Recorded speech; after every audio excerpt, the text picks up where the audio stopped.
ओम श्री गुरुवे नमः। न गुरोरधिकं तत्त्वं न गुरोऽधिकं तपः तत्त्वं ज्ञानात् परं नास्ति तस्मै श्री गुरुवे नमः।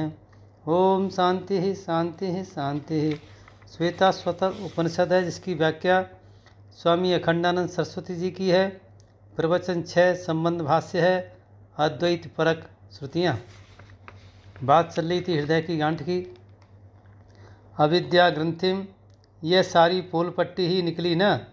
एक हमारा मित्र है शुक्रताल के पास, तो वह रूमाल से अपना हाथ ढककर रूमाल का 2 सिरा दे देता है।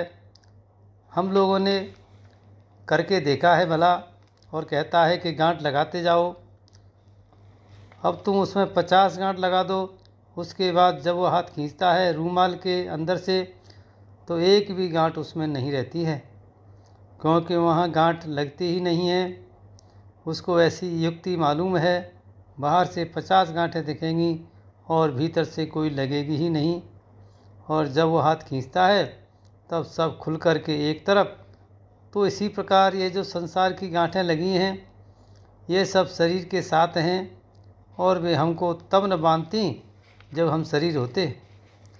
तो जो बेवकूफ़ है वह शरीर को मैं मानकर उन गांठों के साथ बंध गया, और जो समझदार है, तत्वज्ञ है, वह शरीर में अपना मैं न करके इन संपूर्ण गांठों से अलग है। देखो तो विकृति है, सब गांठें खुली की खुली बिखरी पड़ी हैं, कहीं भी कोई गांठ आत्मा के साथ नहीं लगी हुई है। विद्यते हृदय ग्रंथि छिद्यन्ते सर्व संशया चीयन्ते चास्य कर्माणि तस्मिन् दृष्टे परावरे। मुंडक उपनिषद से है। जब ब्रह्म ज्ञान होता है तब हृदय की गांठ छिन्न भिन्न हो जाती है और सारे संशय छिन्न हो जाते हैं।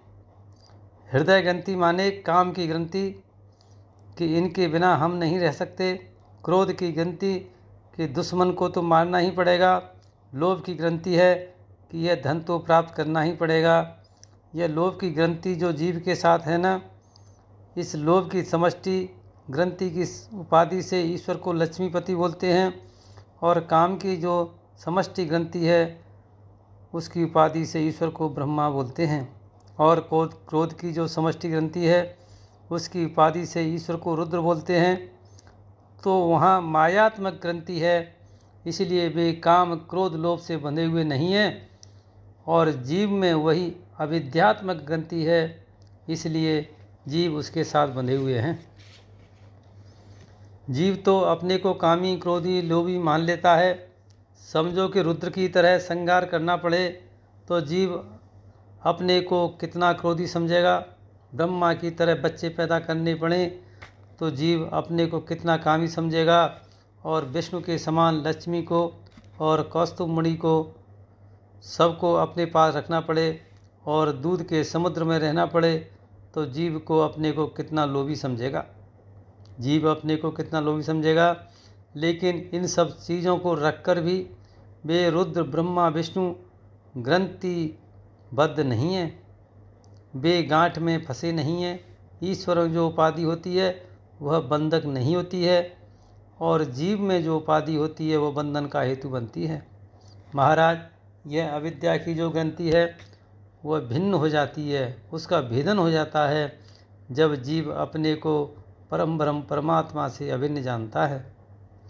अविद्याजन्य है ये काम ग्रंथि, क्रोध ग्रंथि, लोभ ग्रंथि, मोह ग्रंथि। यह जो महाप्रलय है ना, महाप्रलय, उस महाप्रलय की उपाधि से उपहित चैतन्य है, वह समष्टि मोह ग्रंथि से उपहित ब्रह्म परमात्मा है। वहाँ नियंत्रत्व नहीं रहता, लेकिन ईश्वर तो रहता है, क्योंकि माया की उपाधि से फिर सृष्टि होती है। लेकिन परम ब्रह्म परमात्मा न मायोपाधिक ईश्वरत्व है और न नियम नोपाधिक अंतर्यामित्व है, न कामोपाधिक ब्रह्मत्व है, न लोभोपाधिक विष्णु तत्व है, और न क्रोधोपाधिक रुद्रत्व है। परम ब्रह्म परमात्मा संपूर्ण उपाधियों से शून्य विलक्षण वस्तु है। जब ब्रह्म विद्या के द्वारा अविद्या की निवृत्ति होती है, तब सारी ग्रंथियाँ, हृदय ग्रंथि माने काम क्रोध लोभ जो हृदय में रहते हैं, उनके साथ बंधना और उनका मूल कारण जो अविद्या है उनके साथ बंधना, ये सब भिन्न हो जाती हैं, माने खुल जाती हैं। जब हम साथ रहते हैं तब न गांठ पड़ती है।